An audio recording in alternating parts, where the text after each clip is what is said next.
नमस्कार साथियों, आपका स्वागत है हमारे YouTube चैनल कैरियर गुरु कोचिंग सेंटर पे।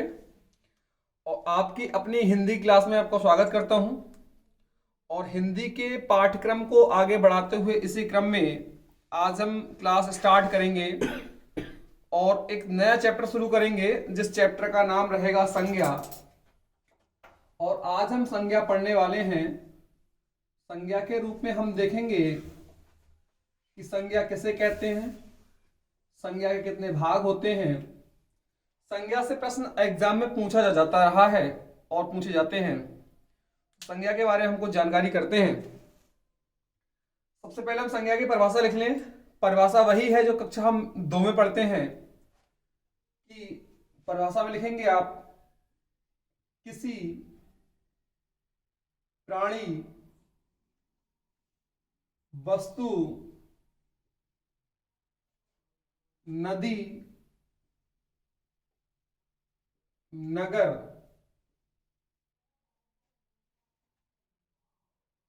पर्वत आदि के नाम को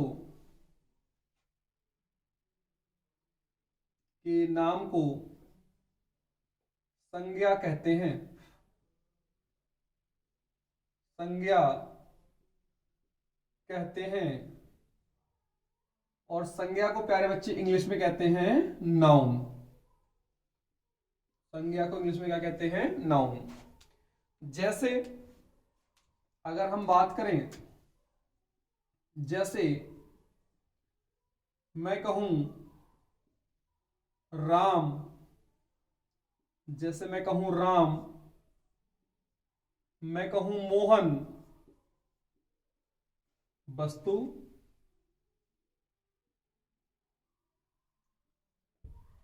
अगर हम वस्तु में बात करें तो राम हो गया वस्तु, नदी, नगर।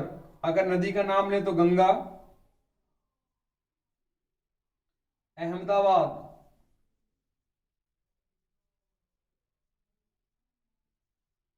ताजमहल,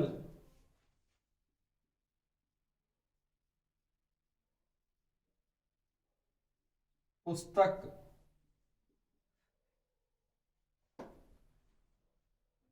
हिमालय। ये सारे के सारे नाम जो आपको दिखाई दे रहे हैं, चाहे वो नाम किसी नगर का हो, चाहे वो नाम किसी पर्वत का हो, चाहे वो नाम किसी व्यक्ति का हो, चाहे वो नाम किसी वस्तु का हो, ये सारे के सारे नाम संज्ञा के अंतर्गत आते हैं।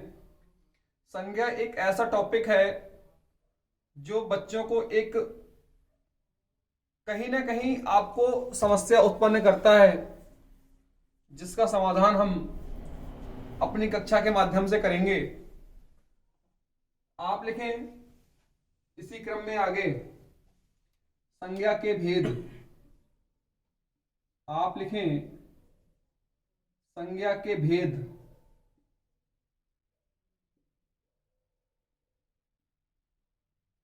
संज्ञा के भेद कितने होते हैं? देखो, परीक्षा में प्रश्न पूछा जाएगा 2 प्रकार से। संज्ञा के भेद कितने होते हैं, संज्ञा के कुल कितने भेद होते हैं। तो प्रश्न आपसे कुछ भी पूछा जाए कि संज्ञा के भेद कितने होते हैं या संज्ञा के कुल कितने भेद होते हैं, दोनों ही कंडीशन में आप उसका जो आंसर देंगे वो 5 देंगे। कि संज्ञा के जो भेद होते हैं वो 5 होते हैं। संज्ञा 5 प्रकार की होती है, संज्ञा के 5 भेद होते हैं। तो चाहे आप प्रकार समझ लीजिए और चाहे आप भेद समझ लीजिए, संज्ञा 5 प्रकार की होती है या संज्ञा के 5 भेद होते हैं। कुछ व्याकरणाचार्य, कुछ YouTube चैनल, कुछ टीचर्स का कहना होता है कि संज्ञा के भेद 3 होते हैं। लेकिन कई एग्जाम में प्रश्न अगर आया है तो वहां माना गया है कि संज्ञा के भेद 5 होते हैं। इसी क्रम में हम संज्ञा के भेद 5 पढ़ेंगे। कोई बात ऐसी नहीं पढ़ेंगे जिससे आपको कंफ्यूजन हो, आपको समस्या हो। आप परीक्षा की दृष्टि से सब कुछ अच्छा पढ़ेंगे। अगर संज्ञा के भेद की बात करते हैं, 5 प्रकार होते हैं, तो उस पहले प्रकार की बात करें तो पहला प्रकार आप डाल लीजिए। पहला प्रकार डालिए व्यक्तिवाचक संज्ञा, व्यक्तिवाचक संज्ञा, व्यक्तिवाचक संज्ञा को हम इंग्लिश में कहते हैं प्रॉपर नाउन, प्रॉपर नाउन।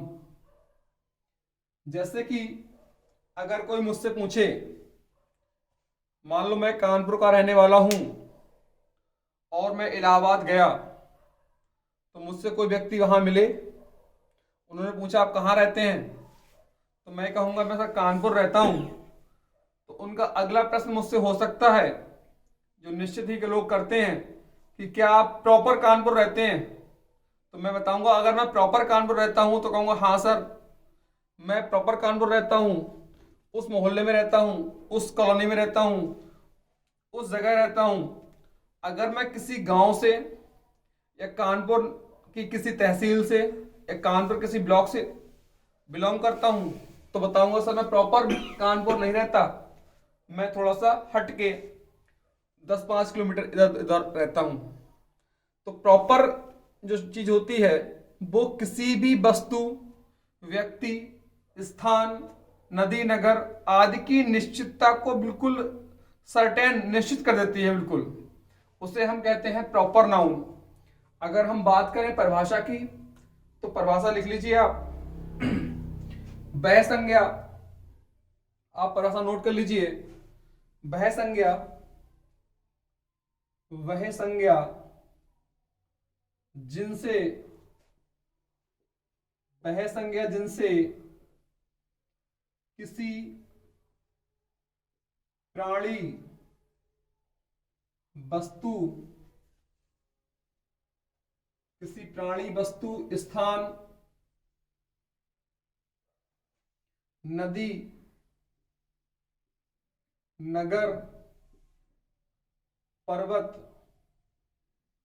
नदी, नगर, पर्वत आदि की निश्चितता का बोध होता है, आदि की निश्चितता का बोध होता है, उन्हें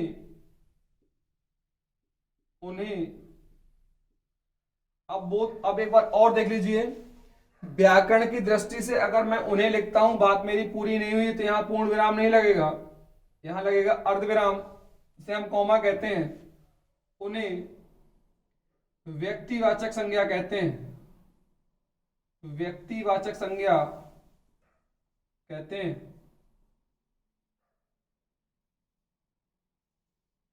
जैसे जैसे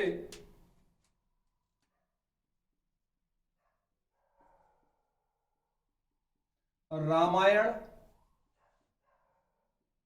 जैसे ताजमहल, जैसे महात्मा गांधी,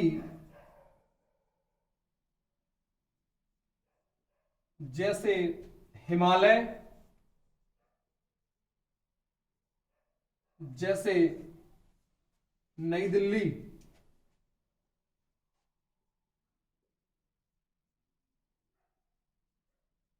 आदि।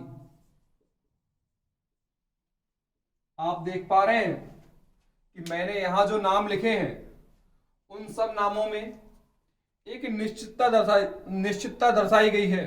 जैसे कि रामायण है, अगर मैं रामायण पढ़ रहा हूं और आपने मुझसे पूछा कि सर आप क्या पढ़ रहे हैं, तो मैं कहूंगा मैं रामायण पढ़ रहा हूं। तो रामायण पढ़ रहा हूं जैसे ही शब्द आपके कानों में पढ़ेंगे आप समझ जाएंगे कि रामायण एक धार्मिक पुस्तक है, हिंदू धर्म का एक बहुत बड़ा महाकाव्य है। रामायण उसको सर पढ़ रहे हैं। अगर मैं कहूं ताजमहल देखने जा रहा हूं तो आपके दिमाग में तुरंत एक पिक्चर बन जाएगी कि ताजमहल, ये वह ताजमहल है जो आगरा में स्थित है, सर उसको देखने जा रहे हैं। अगर मैं महात्मा गांधी की जीवनी पढ़ रहा हूं तो महात्मा गांधी अपने आप में एक नाम, जो गांधी जी का जो नाम है वो अपने आप में एक निश्चितता को या निश्चितता का बोध कराता है। ऐसे ही हिमालय एक पर्वत, नई दिल्ली जो भारत की राजधानी है अपने आप में निश्चितता को दर्शाती है। इस प्रकार ऐसे शब्द जो बिल्कुल किसी बात की निश्चितता को रिप्रेजेंट करते हैं, दर्शाते हैं, बताते हैं, वो शब्द व्यक्तिवाचक संज्ञा के अंतर्गत आते हैं। नंबर 2 डालिए, व्यक्तिवाचक हो गया। नंबर 2 डालिए, जातिवाचक संज्ञा। जातिवाचक संज्ञा। जातिवाचक संज्ञा के अंतर्गत क्या होता है? हमने यहां पढ़ा व्यक्तिवाचक में कि निश्चितता का बोध होता है, और जातवाचक में क्या होता है? अनिश्चितता का बोध होता है। परिभाषा सेम रहेगी, जो आपने ऊपर लिखा है वही नीचे रहेगा, थोड़ा सा चेंज करेंगे कि वे शब्द जिनसे या जिससे किसी प्राणी वस्तु, वही बातें लिखनी है सब, स्थान, नदी, नगर, पर्वत आदि की निश्चितता का बोध ना हो, निश्चितता का बोध ना हो, उसे जातिवाचक संज्ञा कहते हैं।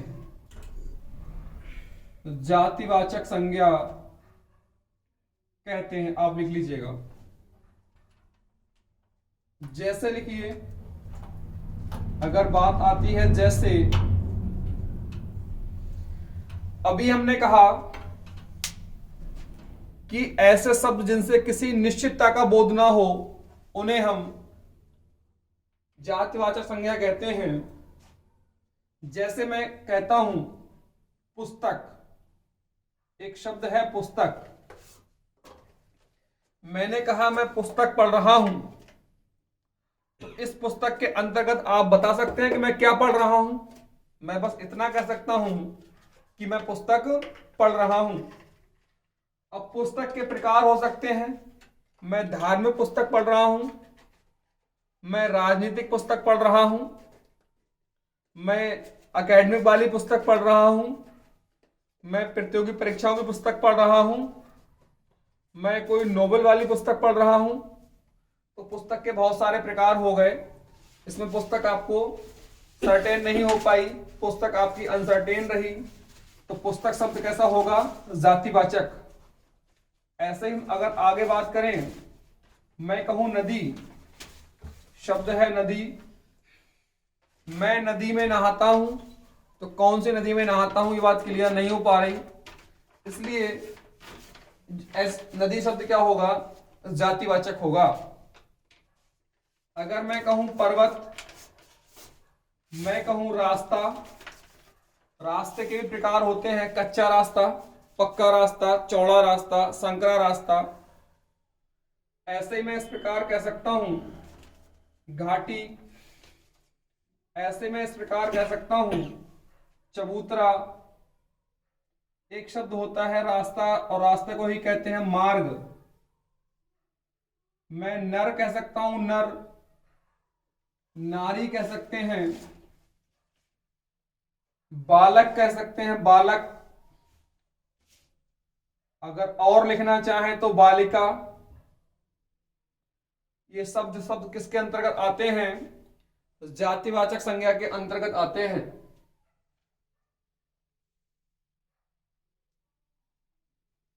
अगर मैं शब्द लिखना चाहूं कुर्सी, अगर मैं शब्द लिखना चाहूं कलम, अगर मैं लिखना चाहूं मेज, बहुत सारे शब्द ऐसे होते हैं। मैं लिखना चाहूं सिनेमा घर,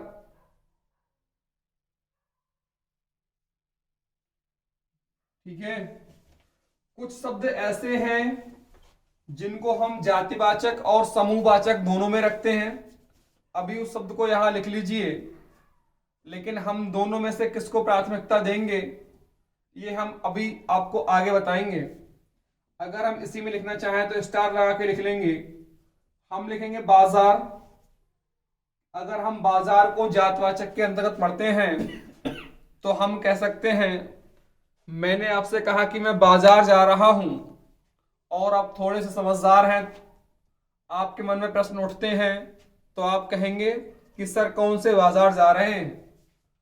आप सब्जी बाजार जा रहे हैं, आप मछली बाजार जा रहे हैं, आप पशु बाजार जा रहे हैं, आप ऐसे बाजार जा रहे हैं जहां हस्तशिल्प का सामान मिलता है, जहां क्राफ्ट का सामान मिलता है। आप सर किस बाजार जा रहे हैं? कपड़े का बाजार जा रहे हैं। तो बाजार जो शब्द है वो हमारा ऐसा शब्द है जिसे हम जातिवाचक और समूहवाचक दोनों में रख सकते हैं। समूहवाचक में आपको क्यों रख सकते हैं कि समूहवाचक शब्द जो होते हैं वो भीड़ को दर्शाते हैं, समूह को दर्शाते हैं, तो इसलिए आप यहां पे स्टार लगा लीजिए, जैसे कि बाजार लिखा हुआ है। ठीक है, चलिए अगला प्रकार लिखेंगे इसका। आपने दो भाग पढ़ लिए, एक पढ़ लिया आपने व्यक्तिवाचक और दूसरा पढ़ लिया आपने जातिवाचक। अब इसका तीसरा प्रकार डालेंगे हेडिंग। तीसरी हेडिंग होगी इसकी भाववाचक। डालिए नंबर 3 हेडिंग, भाववाचक संज्ञा। भाववाचक संज्ञा।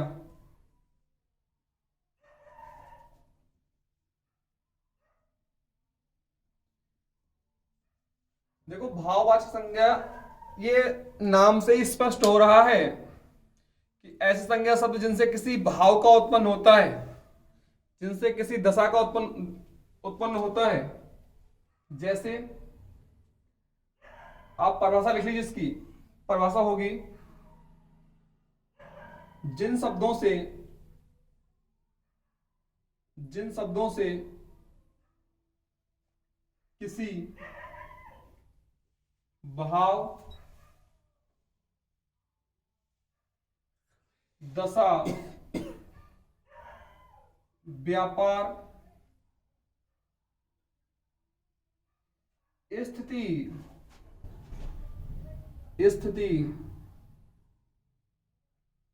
आदि का बोध होता है, आदि का बोध होता है, उसे भाववाचक संज्ञा कहते हैं। आप आगे लिख लीजिएगा, उसे भाववाचक संज्ञा कहते हैं। हम बात करें उदाहरण की तो आप एग्जाम्पल में लिख सकते हैं, जैसे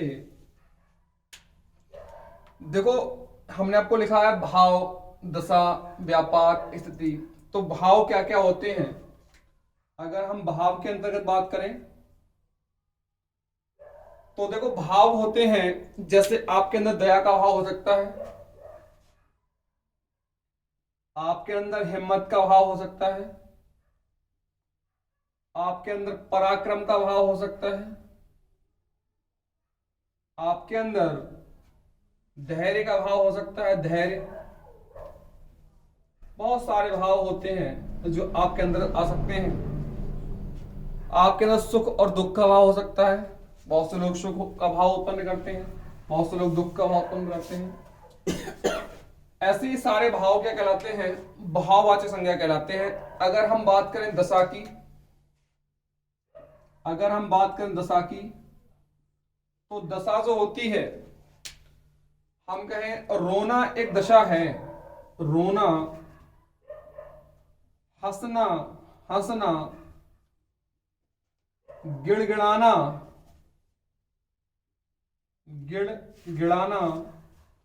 ये सब क्या है? दशाएं हैं।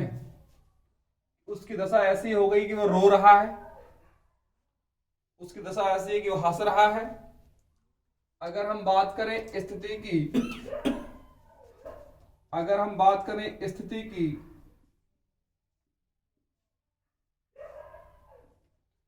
तो स्थिति में आपका आएगा दौड़ना,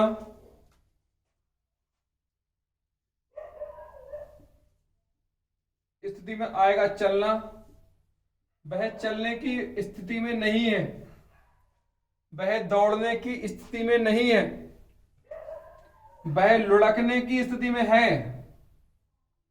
वह लुढ़कने की स्थिति में है। ऐसे ही हम आगे बढ़े, हम कहें वह नाचने की स्थिति में है। वह इस समय क्या है? नाचने की स्थिति में है। तो ये सारे के सारे शब्द क्या कहलाएंगे? भाववाचक संज्ञा कहलाएंगे। अगर हम बात करें व्यापार की, जिसे हम कर्म के नाम से भी जानते हैं, जिसे हम कर्म के नाम से भी जानते हैं, तो व्यापार में आपका आएगा पढ़ना। पढ़ना, पढ़ना ये ठीक है या फिर ये ठीक है, बताइए। तो पढ़ना कौन सा ठीक होगा? ये। तो आप लिखें पढ़ना, आप लिखें खेलना, आप लिखें पढ़ना हो गया, खेलना। लड़ना लिखें, लड़ना, खेलना, पढ़ना, लड़ना, लिखना।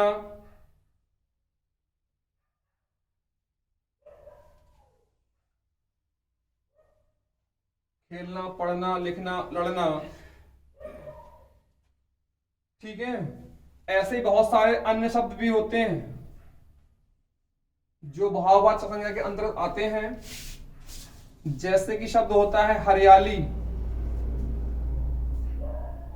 शब्द होता है ममत्व,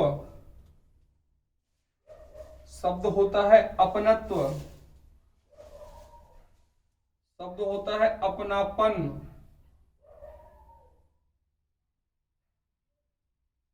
शब्द होता है अपनापन, शब्द होता है बचपन,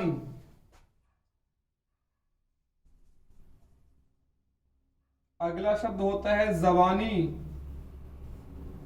ये एक प्रकार के भाव हैं।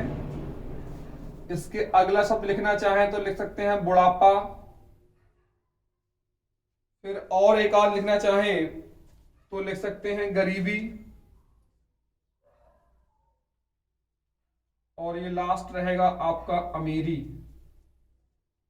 ये बहुत सारे शब्द हैं जो भाववाचक संज्ञा के अंतर्गत आते हैं। आपने संज्ञा के 3 प्रकार पढ़े। नंबर 1 व्यक्तिवाचक संज्ञा, नंबर 2 जातिवाचक संज्ञा और नंबर 3 भाववाचक संज्ञा। आपने सभी संज्ञाओं को बिल्कुल डिस्क्रिप्ट में पढ़ा, पूरा एकदम डिस्क्राइब कर दिया हमने, डिटेल में समझाया गया है आपको। इसी संज्ञा का अगला जो भाग रह गया है वो अगली वीडियो में आपको मिलेगा। लेकिन आप हमारे चैनल को सब्सक्राइब कर लीजिए, बेल आइकन को दबा लीजिए, जिससे हमारे आने वाले नोटिफिकेशन आपको समय से मिलते रहें। अगर आपको सब कुछ समझ में आ रहा है तो नीचे कमेंट बॉक्स में कमेंट कीजिए, और अगर कोई बात समझ में नहीं आती है तब भी आप नीचे कमेंट बॉक्स में कमेंट कीजिए। वीडियो को लाइक कीजिए और ज़्यादा से ज़्यादा शेयर कीजिए। हमारे द्वारा जो हिंदी पढ़ाई जा रही है, हमारे संस्थान द्वारा जो हिंदी की पहल की गई है, ये आपको सभी परीक्षाएं, चाहे वो यूपी पुलिस हो, चाहे वो एसएससी जीडी हो, चाहे वो यूपी टेट हो, चाहे वो सुपर टेट हो, चाहे आपकी आरओ एआरओ की वैकेंसी के लिए हो, चाहे आप यूपी पीसीएस दे रहे हो, हिंदी व्याकरण से कोई भी प्रश्न आपका हमारी वीडियो से बाहर नहीं जाएगा। चाहे आप यूपी ट्रिपल एससी का कोई एग्जाम दे रहे हो, चाहे आप यूपी ट्रिपल एससी का कोई एग्जाम दे रहे हो, हमारी हिंदी से कुछ बाहर नहीं जाएगा। इसलिए आप हमारे चैनल को सब्सक्राइब कर लीजिए। आपको हमारे संस्थान द्वारा आपको डेली स्टैटिक जीके मिल रही है, रीजनिंग की क्लास मिल रही है, आपको हिंदी मिल रही है। बाकी अभी मैथ की क्लास आपकी संचालित नहीं हो पा रही है, क्योंकि जो मैथ वाले सर हैं उनकी माताजी का स्वास्थ्य ठीक नहीं है और वो इस समय कानपुर में भर्ती हैं, तो जिस कारण से आपको मैथ की क्लास कक्षाएं संपादित नहीं हो पा रही हैं। लेकिन जल्द ही मैथ की क्लास आपको मिलने लगेगी। तब तक आप अपना और जो सिलेबस उसको पूरा कीजिए। और हम संज्ञा के अगले पार्ट को पूरा करने के लिए मिलते हैं अगली वीडियो में। तब तक के लिए नमस्कार, जय हिंद।